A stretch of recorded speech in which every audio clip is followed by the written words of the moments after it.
everyone, Antoinette here. Welcome back to my channel. Today, I'm going to talk about humble bragging, what it is, why we do it, and why we should not do it.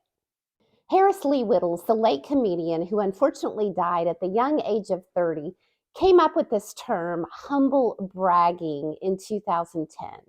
Humble bragging is being self-deprecating or acting modestly with the intention of bringing attention to something about yourself that is admirable. Think about it. We all know that bragging is one of those traits that people dislike in others. Nobody likes to hear somebody else brag.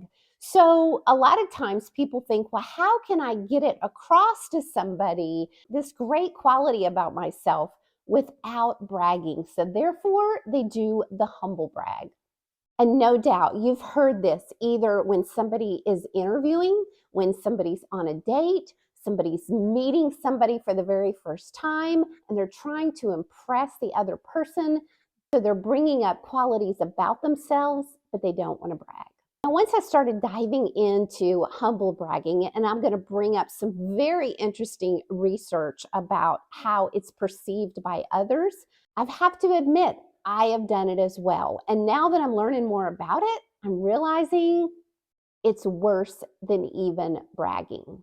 Researchers, Ovul Sezer, when she was an assistant professor at the UNC Kenan-Flagler Business School, along with Francesca, Gino, and Michael Norton of the Harvard Business School, did studies around humble bragging. And what they found was there's really two types of humble bragging.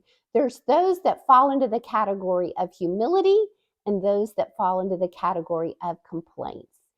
A couple of humble brags based on humility would be something like, all my friends are commenting on how much weight I've lost, but I have so much more to go. Or, one of my clients actually offered me a job and I'm not even looking for a job.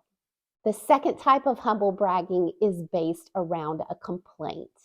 So this would look something like, I've lost so much weight and it's so irritating because I have no clothes to wear. Or, I'm getting so many invitations to go places, I just don't have the time for that.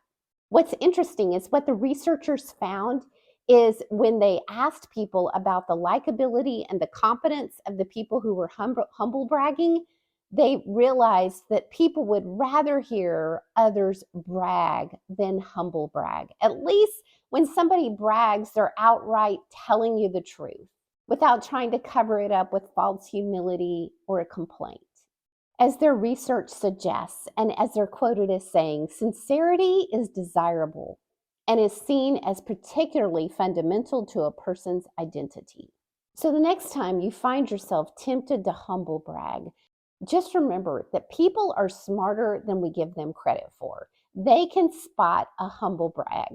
When you look like you're trying to impress someone with false humility, then it makes people wonder just how good you really are. You may be pointing to yourself as far as having these specific skills or qualities, but people start to wonder, are you really that good? And when you're seeking to bring attention to yourself, it can make you look like you have low self-esteem, that you're going, hey, look at me.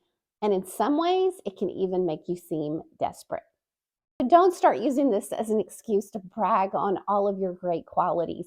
Let your qualities shine for themselves. But when the moment is right and you do need to claim something as a quality or a skill, then do so without a humble brag.